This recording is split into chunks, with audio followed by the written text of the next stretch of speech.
It was back in the mid-70s that Garrett Brown invented the Steadicam. Now the Steadicam has been used on countless films since. It's become an icon of the industry. Now Garrett has taken it further with the Steadicam technology, and he's going to show us a technology demonstration of what's possible to do with Steadicam, something that I never ever would have imagined was possible. Just a minute, ladies and gentlemen. I think something is happening.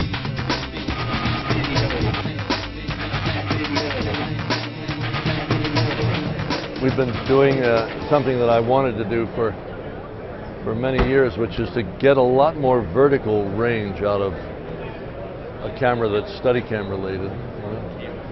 I always wanted to get the lens down on the deck or 9 feet in the air and everywhere in between. And of course the Steadicam is a compromise. You have a lovely set of lens heights, waist to over the head, you know. And it's true that most shots work that way.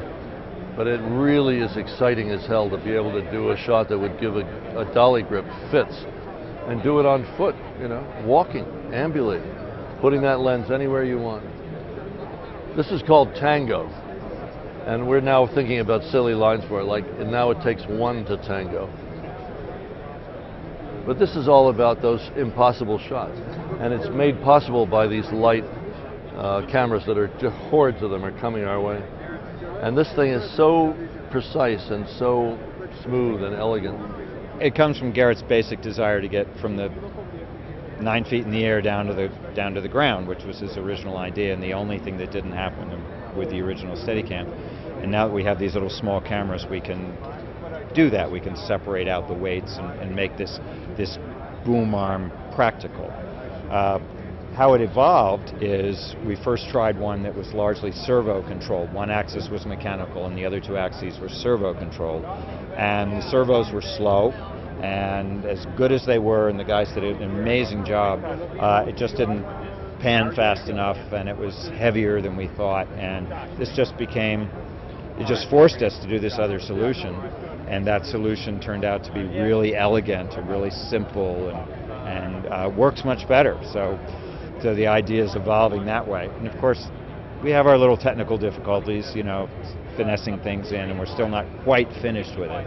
But that's sort of how it went. You know, it's just one idea isn't quite good enough, and then you keep chasing these things, and then you go, aha, there's something else. So.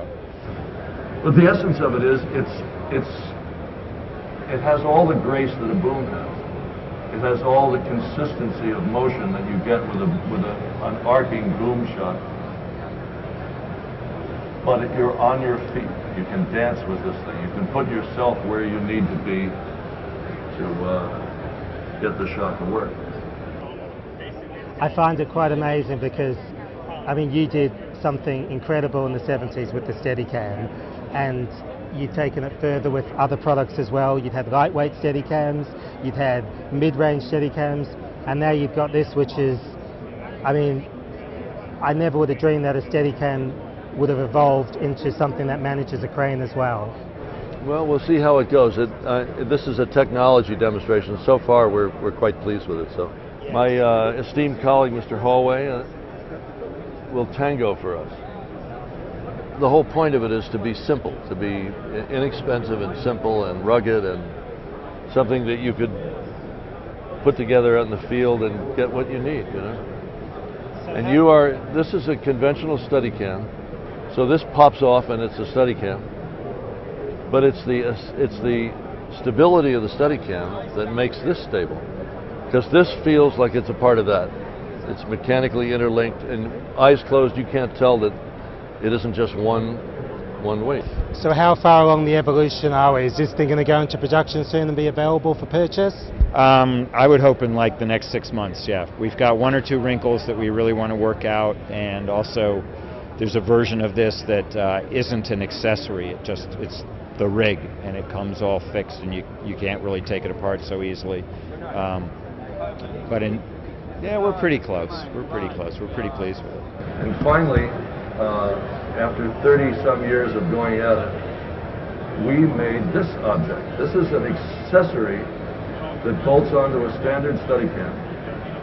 It's operated as we've taught thousands of people to operate the Steadicam, just by panning and tilting with your left hand, let's say, in this instance. But it's floor to ceiling, or in this case, below floor, Ruben, that's amazing. A 9-foot boom range, a 9-foot sweep, right?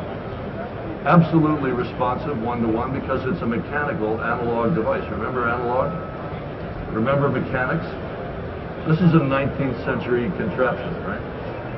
We actually built one with servo motors. The first model had sensors on the Steadicam side, 3 servo motors on the camera side, and it worked just fine. It was a little slower than this, a little noisier, right?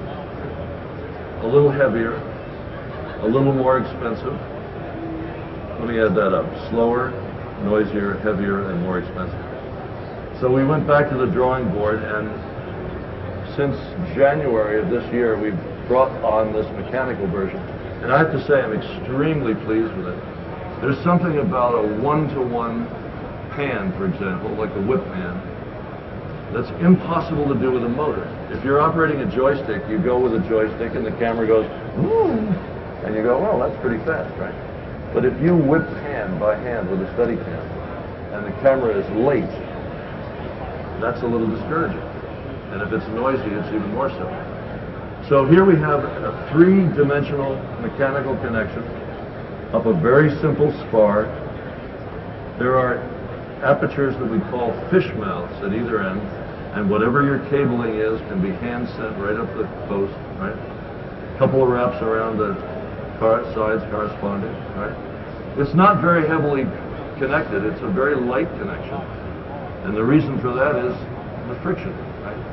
If you heavily connect over pulleys, this wouldn't feel like a Steadicam anymore. With, you know, if you give it a spin and let the inertia carry it, right? It's a Steadicam, right? And if you close your eyes, the weirdest thing of all is that bottom heavy weight is counterbalanced by this top heaviness. And if you close your eyes, it feels like an ordinary Steadicam. You cannot tell that this is out here. It is integrated with this in terms of the feel, right? Can you imagine that? So if you tilt, if you let it go, we have a thing called drop time with Steadicam. If you trim fore and aft and side to side, this trim takes care of that because it's all one, right? It has been weird to get our heads around this, but actually it works astonishingly well. So for the operator to actually have to manage all that, is this a lot more involved than a Steadicam, or is it a similar skill that you need? Well, we're bored with Steadicam. We've done it for 20. No, I'm kidding. This is a few extra skills in there, you know. Well, I think it's the first ambulatory crane. Let's put it that way, that you can truly walk with and it's stable. It seems to me that the culmination of everything you've done has led to this, and you've taken the whole thing a lot further. Keep in mind, this is an accessory. You wouldn't do this all the time. You know, Steadicam is still enthralling on its own, but this does extend its capabilities, so that we like. I think what's great about it, unlike something that's automatic, just like Steadicam, I think we can get on that far end of that thing, which we're now swinging around and having lots of fun with. I think we can get the same kind of subtlety and emotion and control that we have with a regular Steadicam. A Steadicam used to be for tricks, then it got to be, you know, mainstream, and then you can have amazing emotional qualities with the way you hold the camera and move it. And I think pretty soon we're going to get enough practice on this that other end is going to behave much the same way. I mean, it feels like a Steadicam, acts like a Steadicam. We're just having so much fun playing with it now that we aren't using it in real subtle and careful ways, which I think is going to be the great thing in the future, that we'll have everything we have with a Steadicam plus this boom range and the ability to poke into things and look around, which you can't do with a big rig.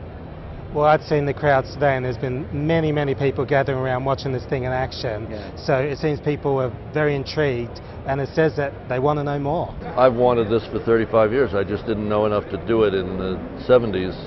I couldn't make it work. Good to see you, Rick. All right. Take care, mate.